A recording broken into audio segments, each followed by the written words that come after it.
নমস্কার বন্ধুরা, আমি সুমি। আপনারা দেখছেন সুমি রান্নাঘর। আজকে চিংড়ি মাছের মালাইকারি করব। তার জন্য বাগদা চিংড়ি নিয়ে নিয়েছি, কিছুটা ধুয়ে কেটে নিয়েছি সুন্দর করে। আর নিয়েছি পোস্ত সর্ষে বেটে নিয়েছি শিলবাটায় সুন্দর করে। আর নারকেলের দুধ বার করে নিয়েছি। তো চলুন রান্নাটা শুরু করা যায়। তার আগে আমার চ্যানেলটা সাবস্ক্রাইব না করা থাকলে আপনারা অবশ্যই সাবস্ক্রাইব করবেন। আমার ভিডিওটা ভালো লাগলে লাইক করে দেবেন। তো চলুন রান্নাটা শুরু করা যাক। একটা কড়া বসিয়ে নিয়েছি আমি। কড়াটা গরম হয়ে গেছে, সর্ষের তেল দিয়ে দেবো। তেলটা কিন্তু গরম হয়ে গেছে, মাছগুলো দিয়ে দেবো।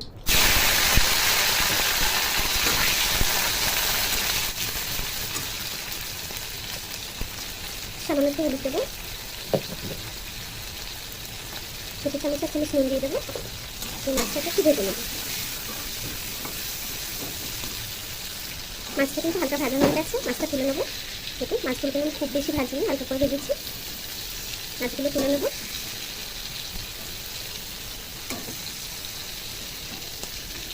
এই মাছ ভাজা তেলের মধ্যে দিয়ে দেবো দুটো শুকনো লঙ্কা, কিছুটা কালো জিরে,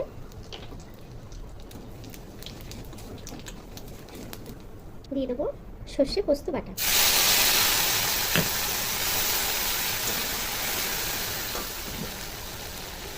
দিয়ে দেবো 1 চামচ নুন, সামান্য একটু হলুদ গুঁড়ো,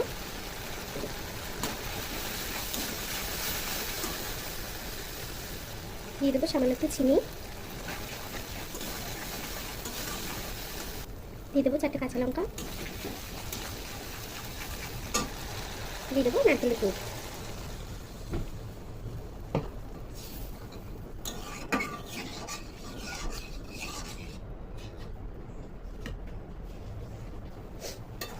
ঝোলটা ফুটে গেছে, এখন মাছগুলো দিয়ে দেবো।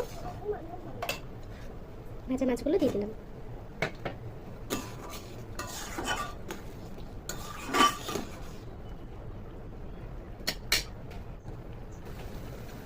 তরকারিটা কিন্তু ফ্রাই হয়ে গেছে, নামিয়ে নেবো এখন।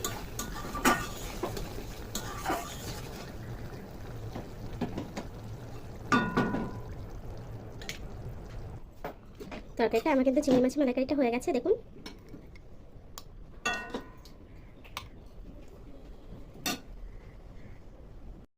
দেখুন বন্ধুরা, আমার চিংড়ি মাছের মালাইকারিটা কিন্তু হয়ে গেছে। আপনারা এই রেসিপিটা অবশ্যই ট্রাই করবেন। আর আমার ভিডিও যদি ভালো লেগে থাকে ভিডিওটা লাইক করে দেবেন, আর আমার চ্যানেলটাকে সাবস্ক্রাইব করে দেবেন।